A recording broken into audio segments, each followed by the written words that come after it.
It's not quite the neighborhood branch the B&V envisioned.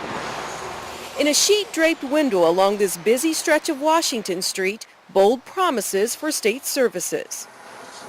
13 Investigates found all you need is a business name, a government number, and some fast cash.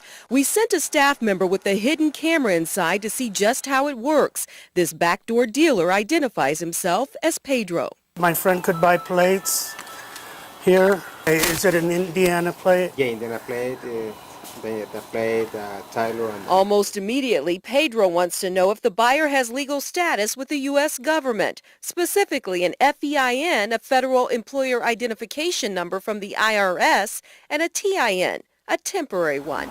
IT number or for the IT number? I don't think he does. Identification number? No. He need whatever number from the IRS. Maybe if the person is not citizen, maybe he has IT number. Pedro proposes using someone else's number. He says most of his customers come to the door with nothing. We represent to the Latin community because they don't have ID, need a social security number. Still, he reassures our staffer he can get the undocumented buyer what he wants, as long as the buyer signs over a power of attorney. Power of attorney to take it all would be 90? Yeah. It's legal, right? Yeah. He shows off the state-issued license plates and titles he just got back from the real B&V. Sometimes we get a Tyler from Illinois and plate. Admittedly, the only thing he can't do is circumvent Indiana's new secure ID process. Can get driver license because right now, starting this year, January, the DMV requests proof of legal status here. Days later, it's time for a return visit with cameras in full view. So does the B&V know you? Yeah. They do.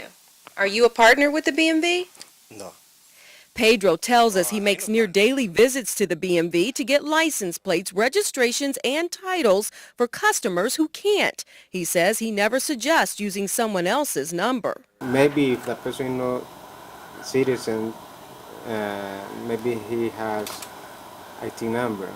I said that no wherever can use or can do that. But he does admit to using another loophole to get around the system. First, he has customers go online to get an employer ID from the IRS to establish their own business. It's a process that takes less than 15 minutes. That federal number is then used to register the business with the Indiana Secretary of State. After the customer signs over power of attorney, the dealer heads to the B&V for plates and titles purchased under Indiana's business code. No questions asked, and no way of knowing who's really getting tagged. I don't know who's legal or who's not legal. This is not my business to find out who is legal or who is not legal. B&B says is legal. But is it? We showed our findings to B&V Commissioner Andy Miller. What's disturbing about it is that they are able to procure all of the documents to then show up at our branch and appear to be completely legal. And not only appear to be completely legal, but actually be legal. 13 Investigates found this is just one of many backdoor branches in town. Last July, IMPD raided Omar Duran's second-floor apartment after witnesses saw customers lining up outside his West Side rental for license plates. In confidential search warrant affidavits obtained by 13 Investigates, Duran was set up like a vehicle license branch with fax machines, license plates, and documents. Even signs blatantly advertising his services with phrases like "Treminimus placas," translation, "We manufacture plates," and deals. All the titles you need, $15, or plates on special, $50. Police also discovered something more troubling. What they seized was a large number of federal identification numbers, registration documents. That was July 2009. Duran was never arrested.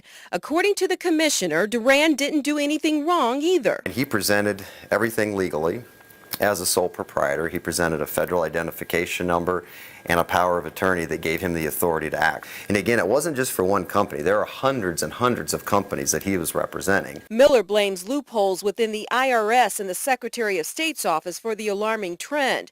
The IRS promised to look into the issue and respond, but to date, the government is only talking on the web. We validate the information you enter into the system, and in most cases, you'll receive your EIN immediately. So we have worked with the IRS and said, how do we validate that these are true FEINs? All they can tell us is that it is in fact a FEIN and that it is in fact registered to the person that it is. The Indiana Secretary of State's office refused to speak on camera about Duran or other backdoor dealers using business status to score license plates. In a statement, a spokesman says the Dealer Services Division has no record of any investigations, complaints, or violations pertaining to Omar Duran, but Duran's business is on their website. They were very aware of this issue. They knew this issue existed. The IMPD investigation is now in the hands of Immigration and Customs Enforcement. Turns out Omar Duran's true identity is unknown. He's suspected of using a name and FEIN that doesn't belong to him. In December, the BMV quietly started requiring Social Security numbers for single proprietors to cut the flow to backdoor dealers. Now there's an increase in limited liability corporations purchasing plates. Miller says the only way to stop it is for state lawmakers or the federal government to take action. Sandra Chapman, Channel 13 Eyewitness News.